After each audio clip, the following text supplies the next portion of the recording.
आज हम जोबट रतलाम झाबुआ सीट पर आए हैं। राहुल जी का आने का है, इंतज़ार है।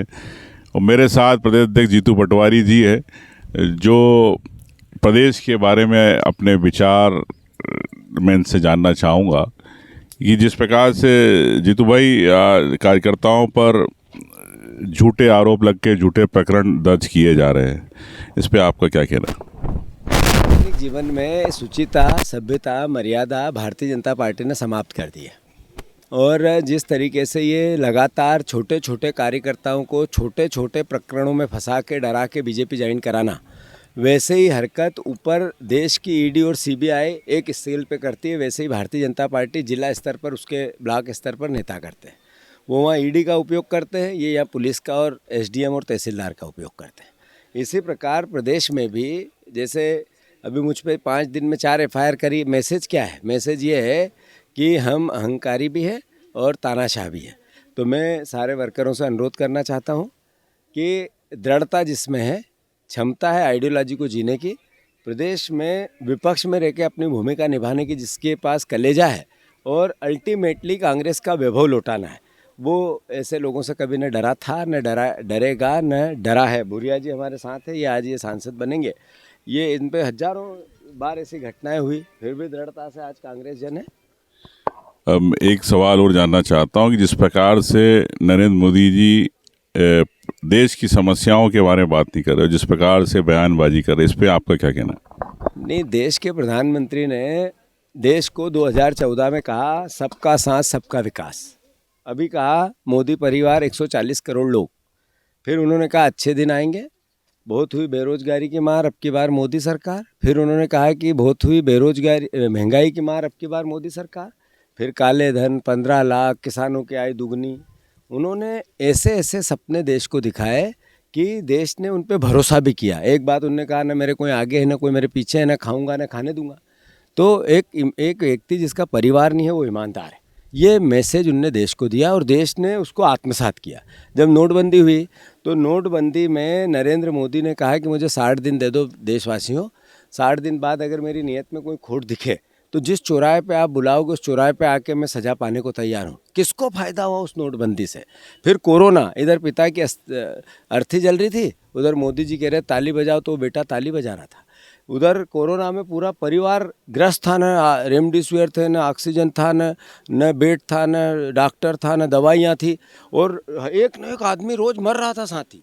पर मोदी जी कह रहे थे कि थाली बजाओ तो देश थाली। इतना भरोसा देश ने उन पे किया। और अब वो बात करते हैं नफरत की, घृणा की, बच्चे पैदा करने की, हिंदू की, मुसलमान की, मंगलसूत्र की।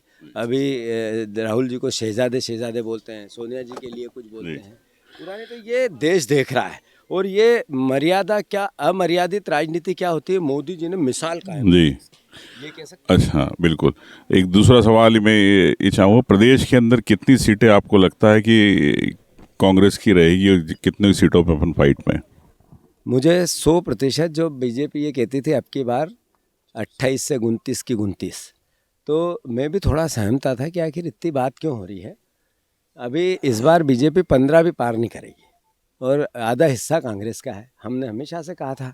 अब वो जैसे जैसे चुनाव आगे बढ़ रहा है, जो 3 फेज़ का चुनाव कल तक निपट जाएगा, 7 तारीख तक, अल्टीमेटली उससे ही एहसास हो गया बीजेपी को। जब भी तो नरेंद्र मोदी जी की भाषा बदली। एक दिन उन्होंने आखिरी दिन कहा था पूरा मोदी परिवार 140 करोड़ लोग, और जैसे ही पहला चुनाव का वो हुआ, इलेक्शन हुआ, तो उनको मंगलसूत्र याद आ गया। ऐसे ही मध्य प्रदेश में भी बौखला रहे हैं बीजेपी के नेता।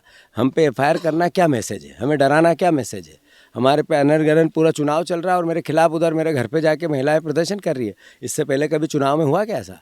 जो बात जिसका न तिया है न पाचा है न जिसकी जड़ें हैं, उसको लेकर बीजेपी बौखलाहट में है। इसका एहसास ही है कि डरे हुए लोग हरकत कर रहे हैं। अच्छा, एक बात और आती है जीतू भाई कि मीडिया में भी कई बार छपा है कि उमंग सिंगार और जीतू पटवारी में मतभेद है। तो मुझे तो नहीं लगता है, मैंने तो कहा भी कई बार कि हम दोनों भाई ये और यूथ कांग्रेस के समय से कर रहे हैं। इस बारे में आप क्या कहना चाहते हैं? बीजेपी का फोकस ये भ्रम, झूठ, पाखंड, कैसे कैसे अफवाहें फैलाओ। सार्वजनिक जीवन में जनता में अफवाह फैला के उनको डरा के वोट लेना। ऐसे ही मीडिया को किसी न किसी रूप की जगह देना कि इनमें मतभेद है, उनमें मतभेद है। अरे उमंग सिंगार जी में हमारे जैसे, मैंने बार बार कहा कि मैं प्रदेश का अध्यक्ष हूँ, ऐसे ही उमंग सिंगार CLP के नेता है।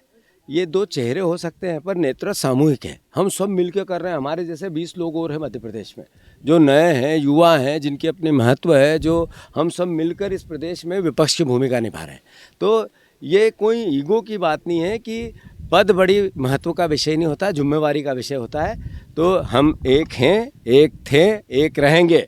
बीजेपी को जब तक सत्ता से बेदखल नहीं करें तब तक कितनी भी अफवाह उड़ा ले बीजेपी। कांग्रेस में है, कांग्रेस में रहेंगे, कांग्रेस में हैं और कांग्रेस में अपनी अंतिम सांस तक रहेंगे। धन्यवाद।